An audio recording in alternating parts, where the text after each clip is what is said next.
সবাই শুনি রিলেশনশিপে ধোঁকা খাচ্ছে, তাহলে ধোঁকাটা দিচ্ছে কে? রিলেশনশিপের শুরুতে কি কেয়ার, বাপরে বাপ, কেয়ারের ঠেলায় তুমি একবার উল্টে পড়ে যাবে।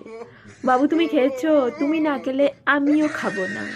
ও মা গো, একেবারে টুরু লাভ। সরি বাবু, কালকে তাড়াতাড়ি ঘুমিয়ে পড়েছিলাম। বাবু বাড়িতে পৌঁছে কিন্তু কল করবে। বাবু খাইছো? বাবু ঘুমাইছো? বাবু হাঁকছো? খালি বাবু বাবু বাবু, তখন কারোর কোনো কাজ থাকে না, সবাই ফ্রি থাকে, মিনিটে মিনিটে মেসেজ করবে, মিনিটে মিনিটে কল করবে, মেসেজ করার সাথে সাথে 2 সেকেন্ডের মধ্যে রিপ্লাইও চলে আসবে।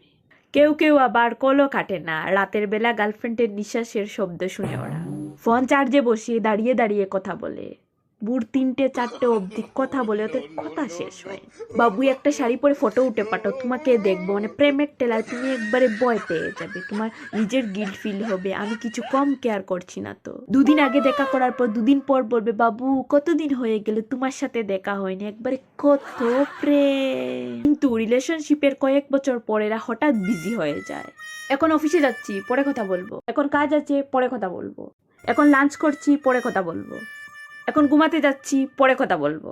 বাড়িতে লুক আসছে, পরে ফোন করবো। এখন জাস্ট ঘুম থেকে উঠলাম, পরে কথা বলবো। প্রচন্ড ঠান্ডা পড়েছে, পরে কথা বলবো। মুড ভালো নেই, পরে কথা বলবো। এখন মুড ভালো আছে, পরে কথা বলবো। এখন ফ্রি বসে আছি, পরে কথা বলবো। ফোনে চার্জ নেই, পরে কথা বলছি। নিঃশ্বাস নিচ্ছি এখন, পরে কথা বলবো। আরে এখন তো বেঁচে আছি, পরে কথা বলবো। রিলেশনশিপের শুরুতে এই মেয়ে ছাড়া কাউকে পছন্দ হয় না, রিলেশনশিপের শেষে এই মেয়ে ছাড়া সবাইকে পছন্দ হয়, সবার সাথে কথা বলতে ভালো লাগে।